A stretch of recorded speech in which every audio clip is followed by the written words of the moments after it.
हनुमान जयंती की शोभा यात्रा के दौरान दिल्ली के जहांगीरपुर इलाके में हुए बवाल की आंच अब राजस्थान तक आ पहुंची है। राजस्थान पुलिस और पुलिस से जुड़ी खुफिया जांच एजेंसियां अलर्ट मोड पर आ चुकी हैं और अब प्रदेश भर में उन लोगों की सर्च शुरू कर दी गई है जो अवैध तरीके से राजस्थान में रह रहे हैं। लिस्ट के टॉप पर रोहिंग्या और बांग्लादेशी हैं। वहीं शुरुआत जयपुर से कर दी गई है और शुरुआत में ही जयपुर पुलिस की लापरवाही सामने आई है। राजधानी में पुलिस कमिश्नर कार्यालय से करीब 15 किलोमीटर और पुलिस थाना कानोता से महज 2.5 से 3 किलोमीटर की दूरी पर संदिग्ध रोहिंग्या ने 2 प्लॉट खरीद लिए। इस बारे में अब 1 साल के बाद पुलिस को पता चला तो उसे डिटेन किया गया है और उसके खिलाफ सख्त धाराओं में केस दर्ज कर लिया गया है। एसीबी बस्ती के निर्देश पर यह कार्रवाई कानोता पुलिस ने की है और अब जांच शुरू कर दी गई है। कानोता पुलिस ने बताया कि रोहिंग्या अब्दुल रहीम के खिलाफ केस दर्ज कर लिया गया है और उसके पास से जो भी सरकारी दस्तावेज मिले उन्हें जांच के लिए संबंधित सरकारी कार्यालयों में भेजा गया, जो अधिकतर कार्यालयों में इन दस्तावेजों का रिकॉर्ड ही नहीं मिला। राशन कार्ड, मतदाता पहचान पत्र, ड्राइविंग लाइसेंस सभी फर्जी मिले हैं और बड़ी बात यह है कि इन्हीं फर्जी दस्तावेजों की मदद से अब्दुल रहीम ने कानोता थाने के 2.5 से 3 किलोमीटर दूरी पर स्थित लक्ष्मी वाटिका के नजदीक 2 प्लॉट खरीद लिए। पिछले साल मार्च अप्रैल में इनकी रजिस्ट्री भी इन्हीं दस्तावेजों की मदद से करा ली गई। राज्य विशेष शाखा से इस बारे में कानोता पुलिस को सूचना भेजने के बाद अब उसके खिलाफ केस दर्ज किया गया है। चलिए इस पर और ज्यादा जानकारी और अपडेट के साथ हमारे सहयोगी जयंत फोन लाइन पर हमारे साथ जुड़े हुए हैं।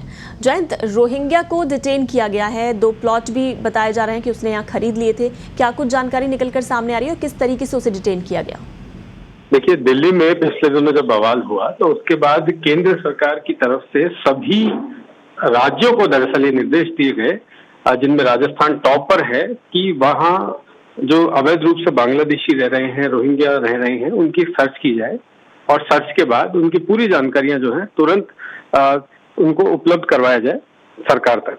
तो इसी प्रोसीजर को आगे बढ़ाते हुए पुलिस ने जांच पड़ताल की तो पता चला कि करीब 1 साल पहले कानोता थाने से महज 2.5 किलोमीटर दूर एक रोहिंग्या ने जमीनें खरीदी, मकान बनाने की तैयारियां की और ये सारी जमीनें खरीदने के बाद रजिस्ट्री तक करवाई।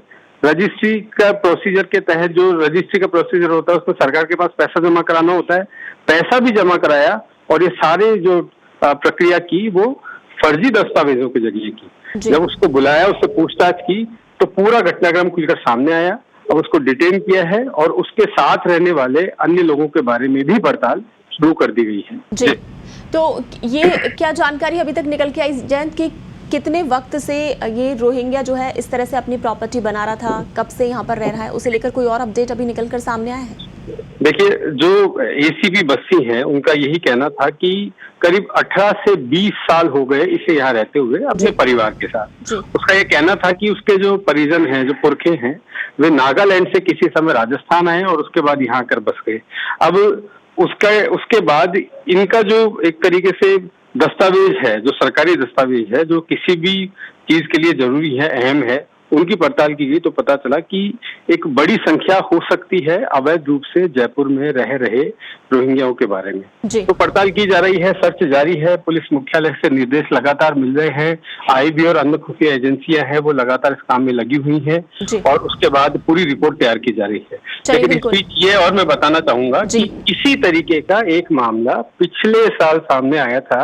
एक रोहिंग्या ने फर्जी दस्तावेजों के जरिए पासपोर्ट बनवाया, उसकी वैधता 10 साल तक थी, वो करीबन 10 से 12 महीने सऊदी अरब की यात्रा करके वापस लौटा, तब जाकर इस पूरे घटनाक्रम का खुलासा हुआ कि उसने फर्जी तरीके से पासपोर्ट बनवाया। बाद में इंटेलिजेंस ने उस पर केस दर्ज करवाया और उसकी जांच भी जारी है। जी बिल्कुल जयंत, लेकिन इस तरह के जब घटनाक्रम सामने आते हैं तो सवाल ये उठता है कि फर्जी दस्तावेज जो बन रहे हैं कहीं ना कहीं उन पर लगाम लगनी चाहिए, उन पर सख्ती होनी चाहिए कि आखिर किस तरीके से फर्जी दस्तावेज बन जाते हैं।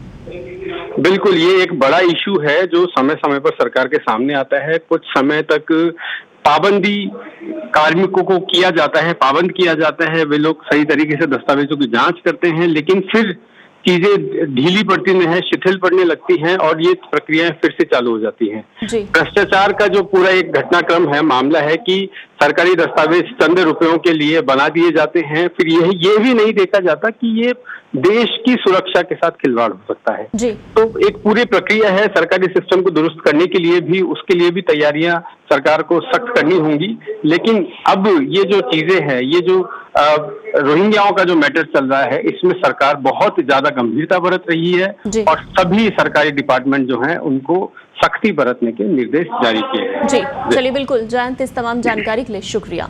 तो पुलिस थाना कानोता में मामला भी दर्ज हो गया है और फिलहाल अभी उस रोहिंग्या से पड़ताल और पूछताछ की जाएगी और भी लोग इसमें शामिल हो सकते हैं उसके साथ।